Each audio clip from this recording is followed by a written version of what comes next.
ഇന്നത്തെ ലഞ്ചിന് സ്പെഷ്യൽ എന്താണെന്ന് നോക്കിയാലോ. അപ്പോൾ അതിന് വേണ്ടിയിട്ട് കുറച്ച് മസാല ഞാനിവിടെ റെഡിയാക്കി എടുക്കുന്നുണ്ട് കേട്ടോ. മുളക് പൊടി, മല്ലിപ്പൊടി, കുറച്ച് ഇഞ്ചി വെളുത്തുള്ളി പേസ്റ്റ്, മഞ്ഞൾപ്പൊടി, ഉപ്പ്, പിന്നെ കുറച്ച് ഓയിലും കൂടെ ഒഴിച്ചു കൊടുക്കുക. എന്നിട്ട് ആവശ്യമാണെങ്കിൽ കുറച്ച് നമ്മൾ ഇവിടെ എടുത്തിരിക്കുന്നത് നമ്മുടെ കരിമീനിൻ്റെ സിസ്റ്റർ എന്നൊക്കെ പറയുന്ന ഒരു ഫിലോപ്പിയാണ് കേട്ടോ.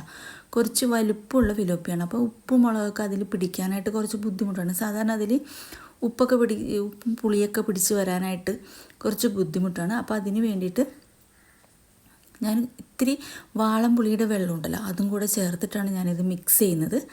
കുറച്ച് ഓയിലും കൂടെ ഒഴിച്ച് കൊടുത്തിട്ടുണ്ട്. വെളിച്ചെണ്ണ ആണെങ്കിൽ കൂടുതൽ ബെറ്റർ കേട്ടോ. എന്നിട്ട് നമുക്കത് നന്നായിട്ട് മീൻ വരയൊക്കെ ഇട്ട് കഴുകി വൃത്തിയാക്കി ഞാൻ വെച്ചിട്ടുണ്ട്.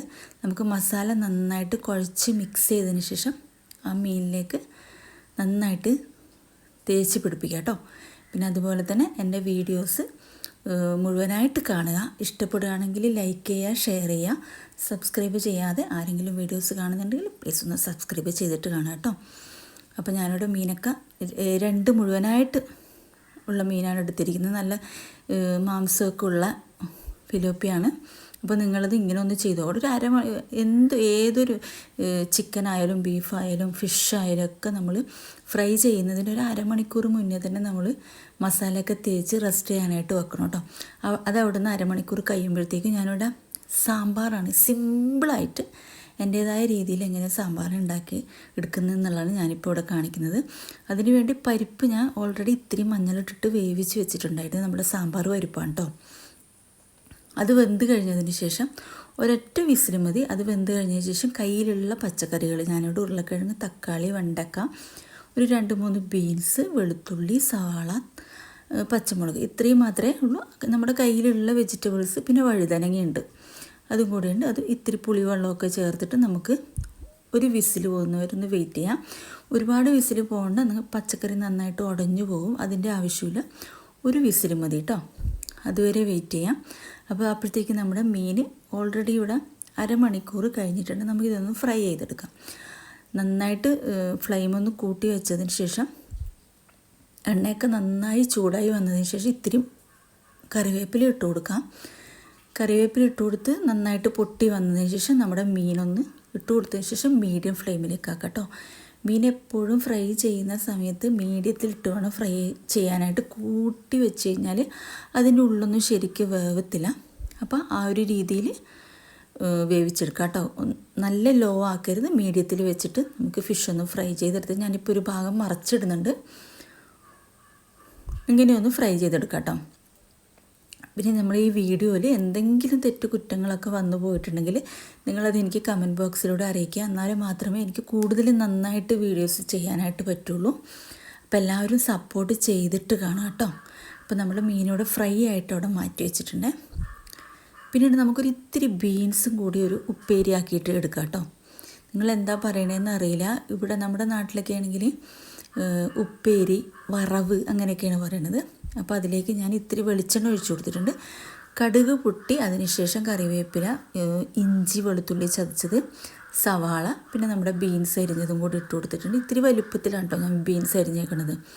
ഇത്തിരി മഞ്ഞൾപ്പൊടി, ഉപ്പും കൂടി ചേർത്തിട്ട് വെള്ളമൊന്നും ഒഴിച്ചു കൊടുക്കാതെ നമുക്കൊന്ന് ഇളക്കി നല്ലോണം യോജിപ്പിച്ചതിന് ശേഷം മീഡിയം ഫ്ലെയിമിലിട്ടിട്ട് ഒന്ന് ജസ്റ്റ് ഒന്ന് ആവി കയറ്റിയെടുക്കാം കേട്ടോ. നന്നായിട്ട് വേവിച്ച് ഉടച്ചെടുക്കരുത്. പിന്നെ അതിലേക്ക് ഇത്തിരി തേങ്ങ ചിരവിയതും കൂടി ഇട്ട് കൊടുക്കുക. എന്നിട്ട് വീണ്ടും ഇളക്കി യോജിപ്പിച്ചതിന് ശേഷം ജസ്റ്റ് ഒരു മിനിറ്റ് ഒന്ന് അടച്ചു വെക്കുക. അത്രയും വെന്താൽ മതി. വേണമെങ്കിൽ അതിന് മുകളിൽ ഇത്തിരി വെളിച്ചെണ്ണ ഒന്ന് തൂവി കൊടുത്തോളൂ. ആവശ്യമാണെങ്കിൽ മാത്രം, ഇല്ലെങ്കിൽ വേണ്ട കേട്ടോ. നമ്മുടെ വറവ് ഇവിടെ റെഡി ആയിട്ടുണ്ട്. ഇതും നമുക്കൊന്ന് മാറ്റി വെക്കാം. ഈ ഒരു രീതിയിൽ ഉണ്ടാക്കി കഴിഞ്ഞാൽ വെള്ളമൊന്നും ഒഴിക്കാതെ വേണം. നമ്മുടെ ബീൻസിലായാലും സവാളയിലായാലും അത്യാവശ്യം വെള്ളമുണ്ട്. അപ്പോൾ നമ്മളത് അടച്ച് വെക്കുന്ന സമയത്ത് ആ വെള്ളത്തിൽ കിടന്ന് തന്നെ നന്നായിട്ട് വെന്ത് വന്നോളൂ കേട്ടോ. അപ്പോൾ ഞാൻ ആ ഉപ്പേരി അവിടെ മാറ്റി വെച്ചിട്ടുണ്ട്. പിന്നെ നമുക്ക് അതേ പാനിൽ തന്നെ ഇത്തിരി വെളിച്ചെണ്ണ ഒഴിച്ചു കൊടുത്തിട്ട് അതിലേക്ക് കടുക് നന്നായിട്ട് പൊട്ടിച്ചെടുക്കുക. വറ്റൽമുളക് ഉണ്ടെങ്കിൽ അതും കൂടി ഇട്ട് കൊടുക്കാം കേട്ടോ. പിന്നെ കറിവേപ്പിലയും കൂടി ഇട്ട് കൊടുക്കുന്നുണ്ട്. അതിലേക്ക് നമ്മൾ സാമ്പാറിന് താളിച്ചൊഴിക്കൂലേ, അതാണ് കേട്ടോ കാണിക്കുന്നത്. അപ്പം സാമ്പാർ പൊടി ആവശ്യത്തിന് നമ്മളെടുത്ത വെജിറ്റബിൾസിനൊക്കെ കണക്കായ സാമ്പാർ പൊടി ഒഴിച്ചു കൊടുക്കുക. പിന്നെ മല്ലിപ്പൊടി ഉണ്ടല്ലോ അതും കൂടി ഇട്ടതിന് ശേഷം ലോ ഫ്ലെയിമിലാണ് ഞാനിപ്പോൾ വെച്ചേക്കുന്നത്. നന്നായിട്ടൊന്ന് ഇളക്കി ഇളക്കി ഇളക്കി മൂപ്പിച്ചെടുക്കുക കേട്ടോ. നല്ല മൂത്ത മണം ഇങ്ങോട്ട് അടിക്കുന്ന സമയത്ത് നമുക്ക് വെന്ത് മാറ്റി വെച്ചിരിക്കുന്ന വെജിറ്റബിൾസ് ഉണ്ടല്ലോ അതിലേക്ക് ഇത് ഒഴിച്ചു കൊടുത്തിട്ട് നന്നായിട്ടൊന്ന് ഇളക്കാം. ഞാൻ ഉണ്ടാക്കുന്ന ഒരു സിമ്പിളായിട്ടുള്ള ഒരു സാമ്പാറിൻ്റെ റെസിപ്പിയാണ്. എല്ലാവരും ഉണ്ടാക്കുന്ന രീതി പല മെത്തേഡിലായിരിക്കും ഉണ്ടാക്കുന്നത്. ഇതൊരു സിമ്പിൾ സാമ്പാർ, പെട്ടെന്ന് തന്നെ ഒരു സാമ്പാർ എങ്ങനെ ഉണ്ടാക്കിയെടുക്കുന്നുള്ള റെസിപ്പിയാണ് കാണിക്കുന്നത്. ഇത് നന്നായിട്ട് ഒഴിച്ചതിന് ശേഷം കരിഞ്ഞു പോകരുത് കേട്ടോ. കരിഞ്ഞു പോയി കഴിഞ്ഞാൽ ഈ സാമ്പാറിനൊരു കയ്പ്പ് വരും.